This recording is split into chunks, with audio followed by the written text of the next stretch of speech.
Hello मेरे friends, आप सबका वेलकम है, स्वागत है आपके अपने चैनल वेब्स टू केयर में। तो फ्रेंड्स, आज की इस वीडियो में मैं बताने वाली हूँ कि जो हमारा शिक्षा विभाग है और जो कल्याण विभाग है, दोनों अलग अलग है या एक है।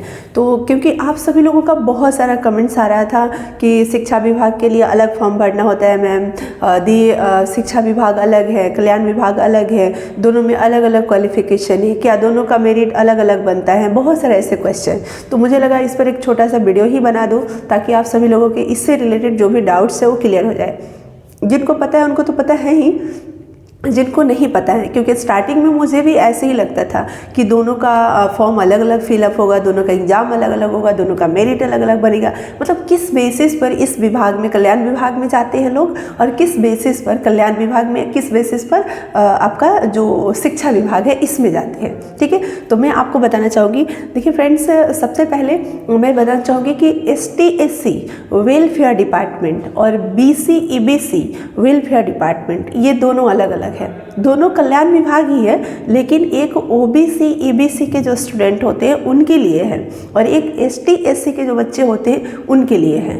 तो जो शिक्षा विभाग की वैकेंसी है उसके साथ SC/ST जो अनुसूचित जाति जनजाति कल्याण विभाग की वैकेंसी थी उसको मर्ज किया गया था और जो पिछड़ा अति पिछड़ा कल्याण विभाग की वैकेंसी वो अलग था।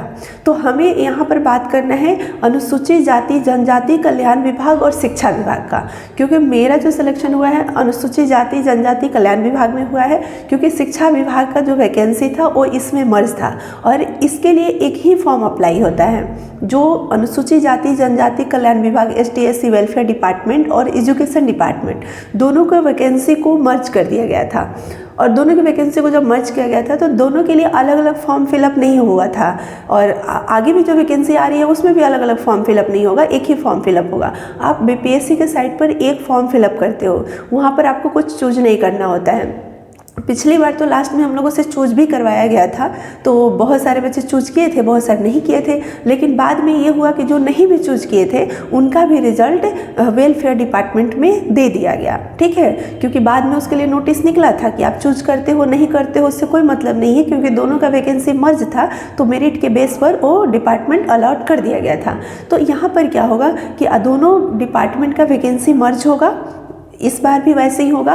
भले ही कल्याण विभाग का बाद में वैकेंसी आएगा और उसको मर्ज कर दिया जाएगा, इसमें सीट बता दिया जाएगा कि कितना है, फॉर्म एक ही फिलअप होगा, एग्ज़ाम में एक ही होगा, क्वालिफिकेशन अलग अलग कुछ भी नहीं है। जब फॉर्म एक ही फिलअप हो रहा है, एग्ज़ाम एक ही हो रहा है, तो फिर क्वालिफिकेशन अलग अलग कैसे? Same qualification. ठीक है, तो सेम एग्ज़ाम होगा। मेरिट लिस्ट जब बनेगा तो मेरिट लिस्ट में सबसे ऊपर में जिनका अभी आता है, मेरिट में जो सबसे ऊपर में आते हैं उनको कल्याण विभाग में डाल दिया जाता है, ST/SC वेलफेयर डिपार्टमेंट में डाल दिया जाता है और बाकी के जो हैं वो शिक्षा विभाग में रह जाते हैं।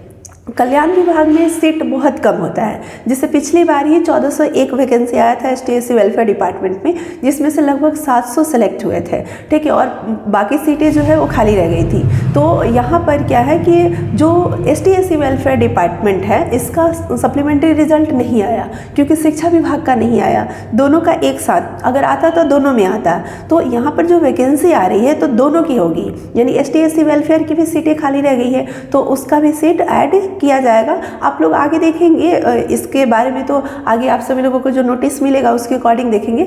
हाँ, इस वीडियो में मैं ये बस बताना चाह रही हूँ कि दोनों विभाग ST/SC वेलफेयर डिपार्टमेंट और एजुकेशन डिपार्टमेंट की वैकेंसी मर्ज होकर आती है, एक ही फॉर्म फिलअप होता है, एक ही एग्जाम होता है, मेरिट बनता है। तो मेरिट में जो ऊपर में आते हैं उनको ST/SC वेलफेयर में डाल दिया जाता है और बाकी एजुकेशन में रहते हैं, क्योंकि इस बार के बेसिस पर मैंने बताया इस बार जैसे हुआ था। ठीक है, ट्रेनिंग अलग अलग होती है। ठीक है, ट्रेनिंग अलग अलग होती है। जैसे आप जब सेलेक्ट हो जाते हो वेलफेयर डिपार्टमेंट में और एजुकेशन डिपार्टमेंट में, तो वहाँ से फिर रास्ते अलग अलग हो जाते हैं। ठीक है, यहाँ तक तो मेरिट तक तो ठीक था, यानी कि एग्ज़ाम देने तक ठीक था, रिजल्ट आने तक भी सेम ही चीज़ था, सेम ही रिजल्ट। जब आपका रिजल्ट आएगा तो शिक्षा विभाग में अगर आपका सिलेक्शन होगा तो आपके रिजल्ट के सामने डिस्ट्रिक्ट अलॉट उसी समय आपको दिखाई देगा, यानी कौन सा डिस्ट्रिक्ट आपको मिला है पता चल जाएगा। लेकिन जब ST/SC वेलफेयर डिपार्टमेंट में आपका सिलेक्शन होगा तो आपके रिजल्ट के सामने WSC/ST लिखा रहेगा, यानी कि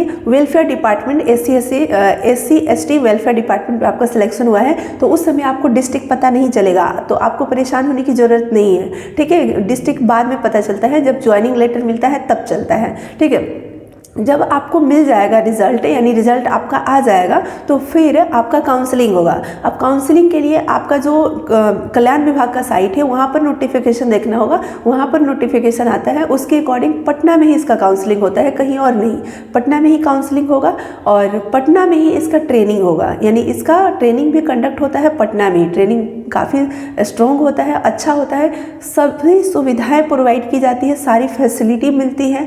ठीक है, मतलब कि ऐसा बिल्कुल नहीं कि आपको किसी भी चीज़ के लिए कॉम्प्रोमाइज़ नहीं करना पड़ता है, मतलब एडजस्टमेंट नहीं, जैसे होटल में होता है ट्रेनिंग, तो सब कुछ वहाँ पर सुविधा होता है, सब कुछ व्यवस्था होता है, खाने पीने का सब कुछ अच्छा होता है। ठीक है, तो ट्रेनिंग में भी किसी भी तरह की कोई समस्या आपको नहीं आएगी।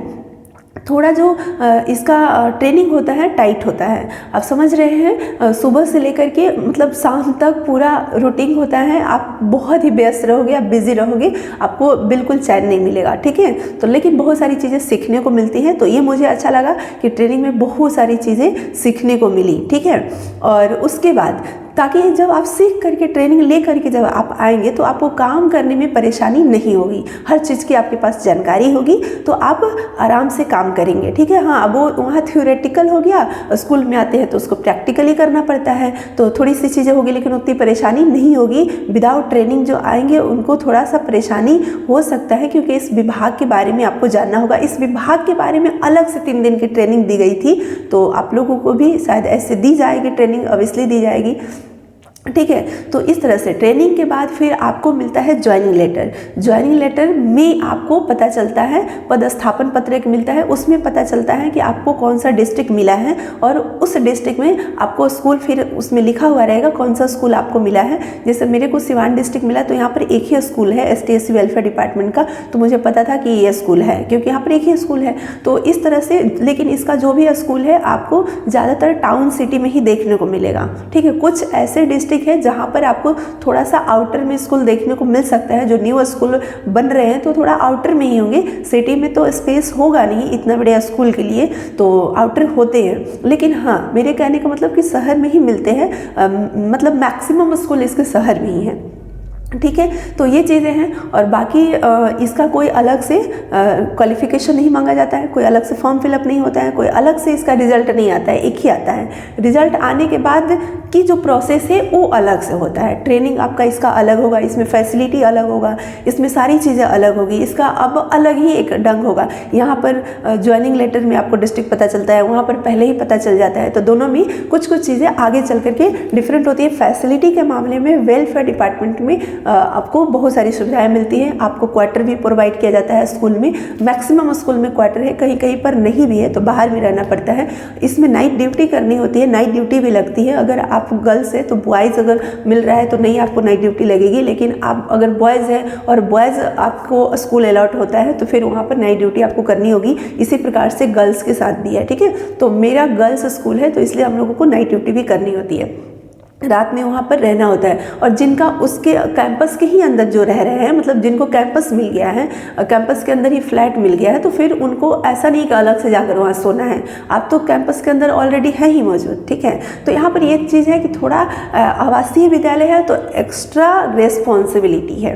ठीक है, बाकी और सारी जो भी चीज़ें हैं सुविधा के मामले में वहाँ से यहाँ पर आपको ज़्यादा सुविधा मिलता है। ठीक है, क्योंकि बच्चे का आवास होता है विद्यालय, ठीक है, यानी आवासीय विद्यालय, तो बच्चे उसी के अंदर रहते हैं, तो जाहिर सी बात है कि RO का पानी मिलेगा, लैट्रिन बाथरूम सब कुछ क्लीन मिलेगा, सब कुछ साफ़ सफाई मिलेगा।